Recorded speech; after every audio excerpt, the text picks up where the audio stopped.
Drama serial कभी तुम कभी मैं बहुत जल्द इख्तिताम को पहुंचने वाला है, क्योंकि इस बार मुस्तफ़ा और मुस्तफ़ा की मां दोनों मिलकर शर्जीना के घर पहुंच जाएंगी। जबकि शर्जीना मुस्तफ़ा को इसके घर वालों को माफ़ करेगी या नहीं करेगी।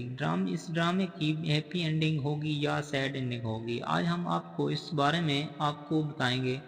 अगर आपने अभी तक हमारा चैनल सब्सक्राइब नहीं किया तो जल्दी से सब्सक्राइब कर दें। तो अब जैसे ही शर्जीना को होश आता है तो इससे सारी की सारी सच्चाई पता चलती है, तो मुस्तफ़ा से नाराज़ होकर अपने घर चली जाती है। अगर शर्जीना ये डिसीजन पहले से ही ले लेती तो शायद ये नौबत ना आती, क्योंकि शर्जीना को ये बात अच्छे से पता था कि मुस्तफ़ा कोई काम नहीं करेगा तो इनका घर कैसे चलेगा और घर का सारा निज़ाम कौन करेगा। इसलिए मुस्तफ़ा को दिन रात मेहनत करनी पड़ेगी और वो घर में अकेली रह जाएगी। इससे बेहतर था कि शर्जीना ये सोचते हुए पहले ही अपने माँ बाप के घर चली जाती। जहाँ ये कि करते हुए दोनों की अकड़ दरमियान में आ गई और अब ये दोनों अपनी गलती मानने के बजाय एक दूसरे से नाराज होकर बैठे हैं। जहाँ मुस्तफ़ा शर्जीना को मनाने की कोशिश कर रहा है, जबकि शर्जीना मानने को तैयार भी नहीं। और आने वाली एपिसोड में मुस्तफ़ा को काफ़ी ज़्यादा एग्रेट होगा और इससे पता चलेगा इसने शर्जीना के साथ कितना गलत किया। शर्जीना ने कितना वक्त अकेले गुजारा, कितनी ज़्यादा तकलीफ़ें ज़रूरत थी। जहाँ मुस्तफ़ा के माँ बाप भी मुस्तफ़ा के पास आ जाते हैं रहने के लिए और वो मुस्तफ़ा से पूछते हैं कि शर्जीना कहाँ है, लेकिन मुस्तफ़ा इन्हें कुछ नहीं बताता।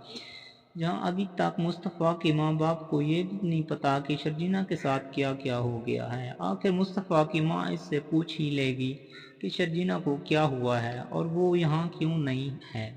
तब मुस्तफ़ा इन्हें सब सच्चाई बता देता है कि शर्जीना अब मेरे साथ नहीं रहना चाहती, मैं मुझसे नाराज़ होकर अपनी माँ के घर चली गई है। इनके साथ बहुत गलत किया, मुझे इसको टाइम देना चाहिए था जो मैं नहीं दे पाया। जहाँ की शर्जीना की माँ शर्जीना को बहुत समझाएगी कि शर्जीना इसमें मुस्तफ़ा की कोई गलती नहीं है, तुम अल्लाह की रज़ा में खुश हो जाओ।